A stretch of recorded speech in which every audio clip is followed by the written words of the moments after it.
And another heartwarming story is coming up right now because I met our next speaker, Gemma, when we were both involved in reviewing European Commission projects. And just in the hallways, a beautiful friendship started growing out of that. And when Gemma started talking about how she had started building her own company on ethical research, growing a team and really fighting out there in that typically male and not very woman-friendly research environment, I basically told her, this is a story you should be telling to the world, not just to me. And I'm very grateful that she came over all the way from Barcelona to share it with us today. So thank you, Gemma, for being here. The floor is yours.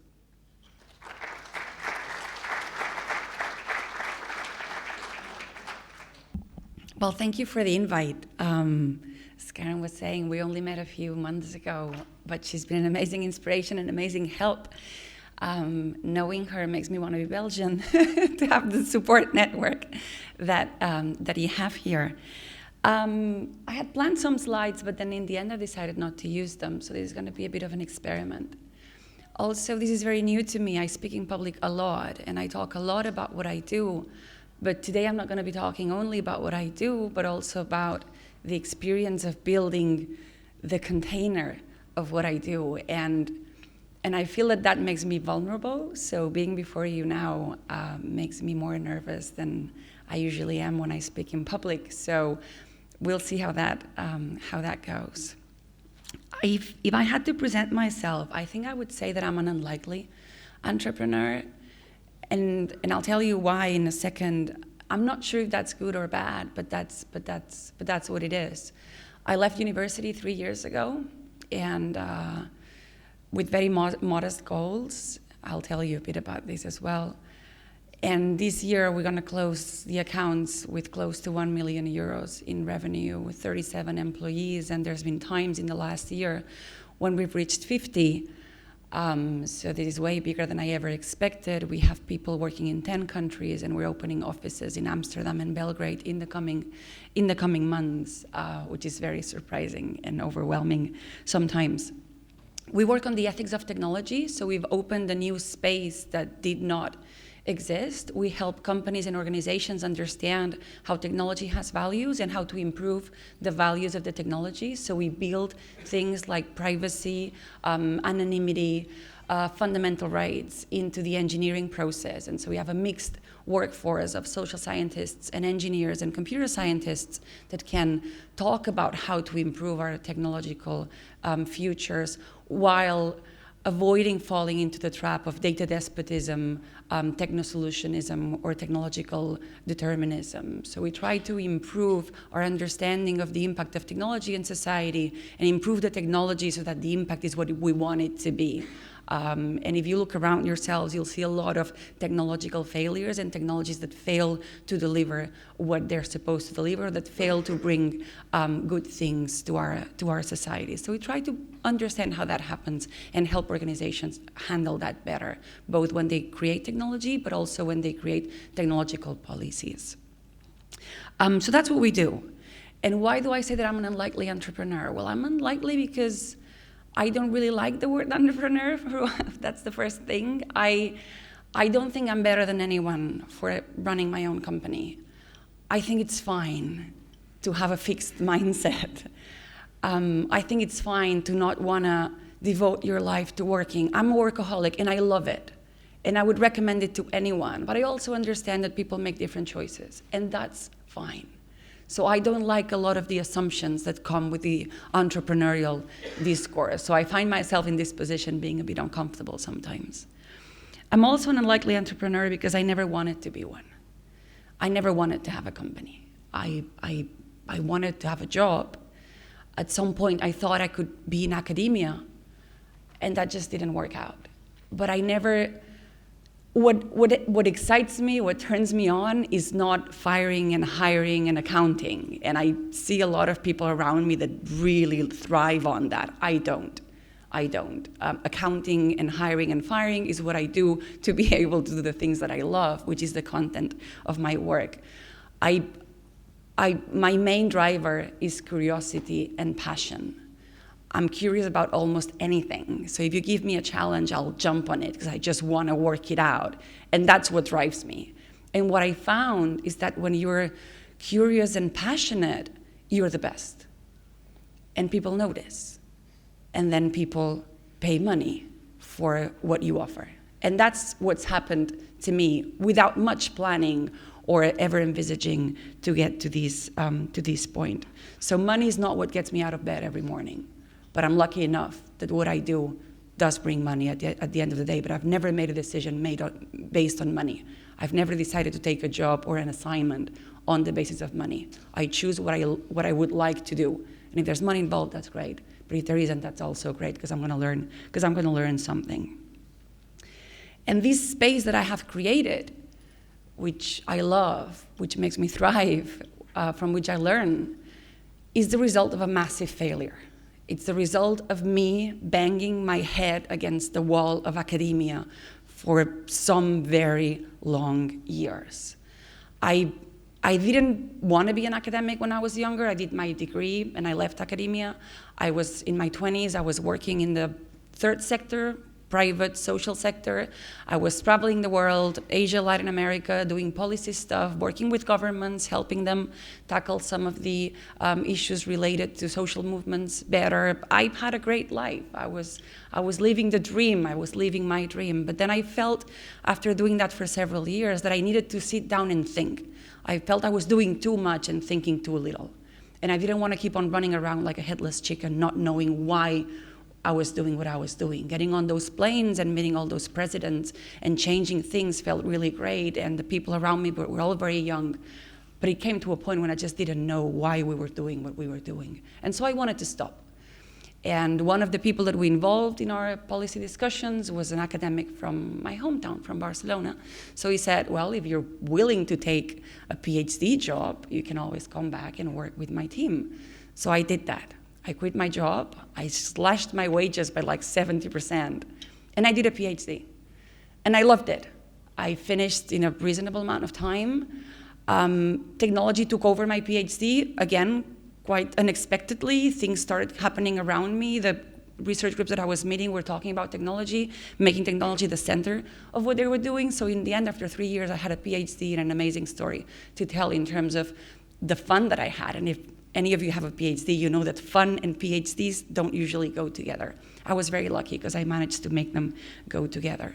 And then what happened is that, because I guess there's not that many people in the social sciences that work with technology, I would go around to academic conferences, and after speaking, like I'm speaking before you right now, people would come up to me and say, you know what, I'd like to work with you. I have this project and I have this funding, and could you do the field work in Spain, and could you hire more people, and could you do this or that, or would you want to write a research project with me, or do you want to help me give advice to this town hall or this country on this issue that touches on what you did your PhD on. My PhD was on video surveillance, policing, and cities.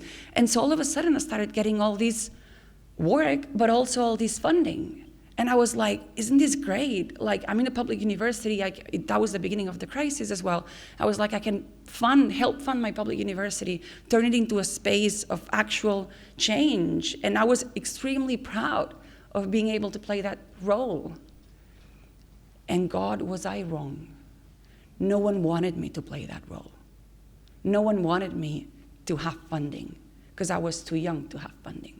I hadn't gone through the necessary steps, which means that you have to turn 45 and work for lots of older men before you can actually have your own funding.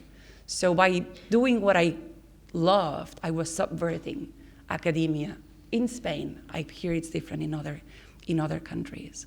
So that was a really painful experience. I tried 3 universities in my city, thinking there must be someone who values what I do, or values at least the money. Like, I'm paying my own wages, I'm hiring people from the department. Someone must see that this is worth doing. I didn't find one single person. Over time, I think I've understood that in complex organizations like universities, there's no one who's responsible for the whole space. So no one has any motives, or there's no reward for them thinking about the bigger picture. They mind about their job. And me having projects and funding and doing interesting things didn't help them progress in their job. And so no one cared about what I was doing. So after several years, when I was down to making 600 euros a month, when they told me to fire everyone that I was working with, that meant that I had to work on my own, on all my projects for 600 euros a month.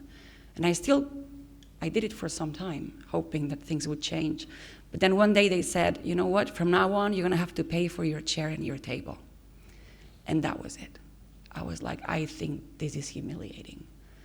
And so I left.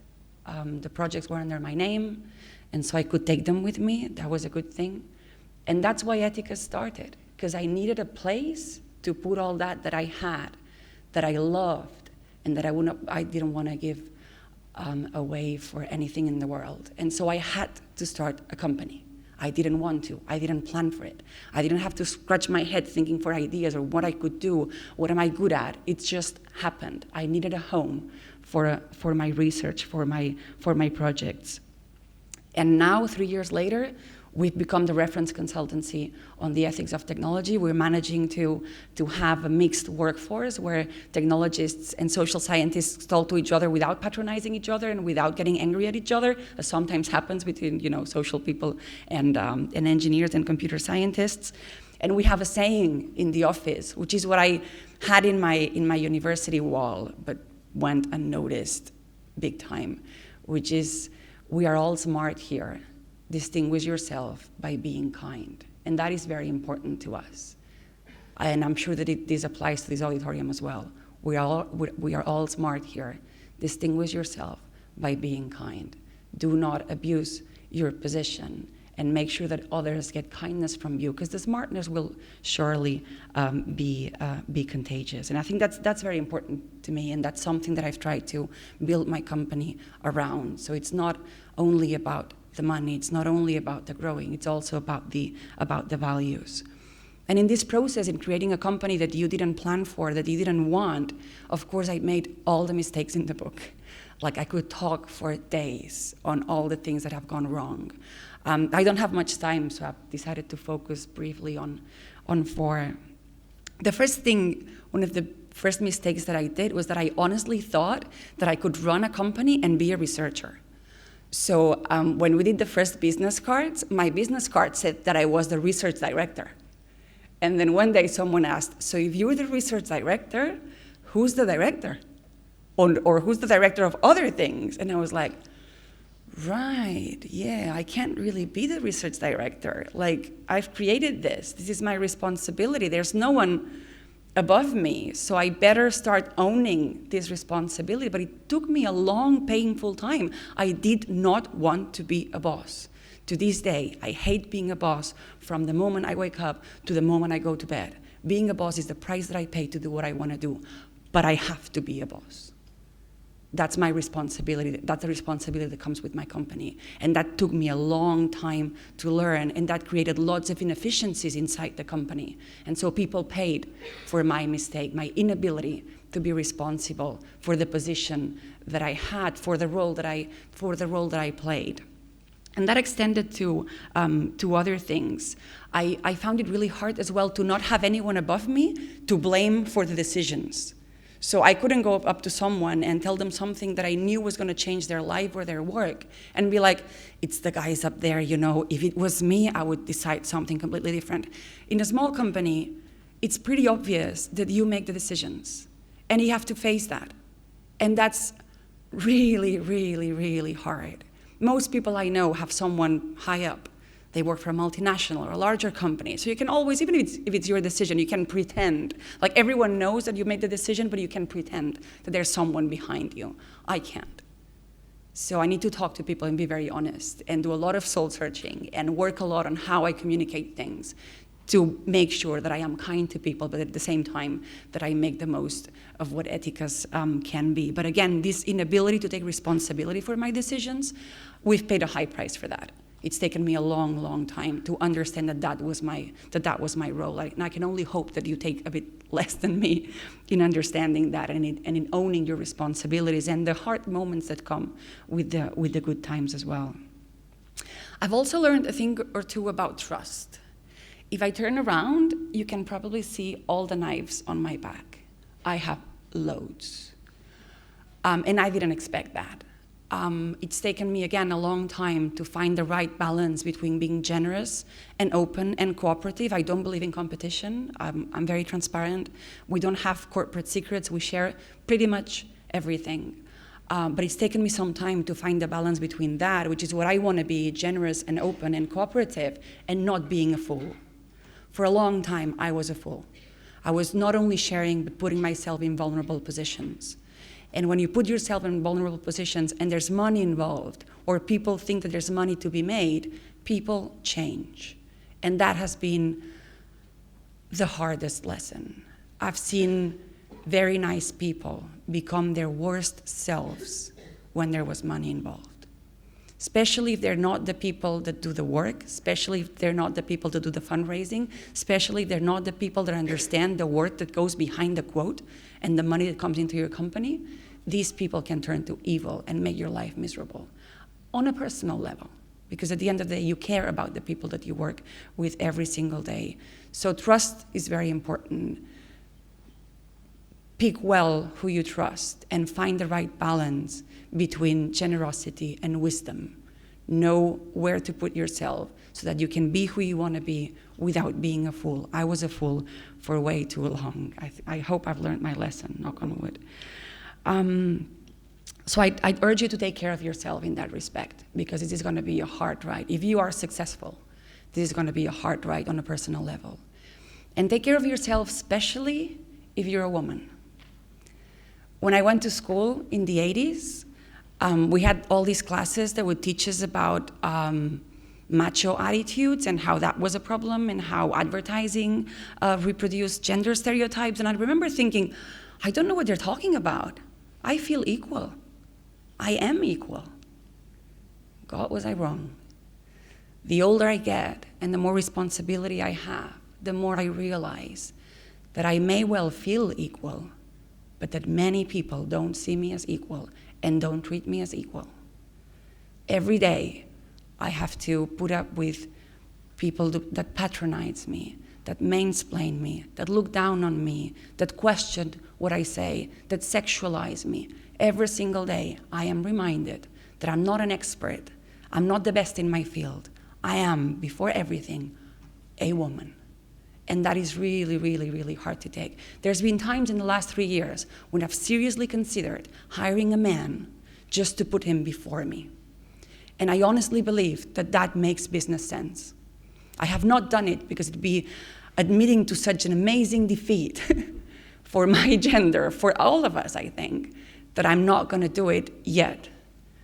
But in the 21st century, I am convinced that having a man as your front person means more business for you and being taken more seriously and less questions being asked. And that is very sad. So I really encourage you to think whether you are part of the solution to this problem or part of the problem, because this would not be a reality in the 21st century. There wasn't a lot of people contributing to it.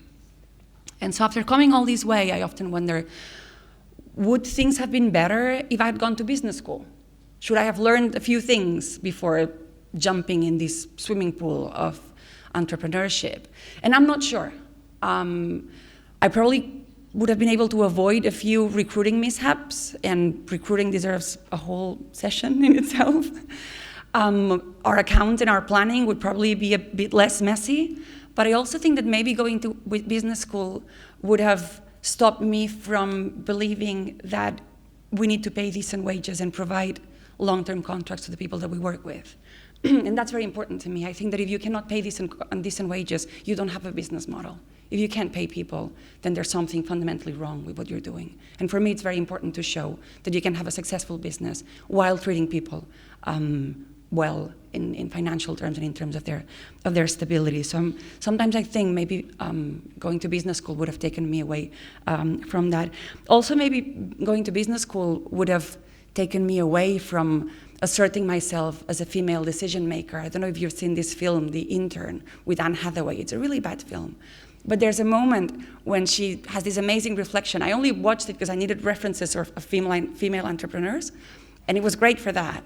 And there's a moment she has her own company, an e-commerce company, and she sells part of the company, and so the new investors want her to step down and look for a replacement, look for a proper CEO. Not, a funder is not a proper CEO because you didn't have time to get trained.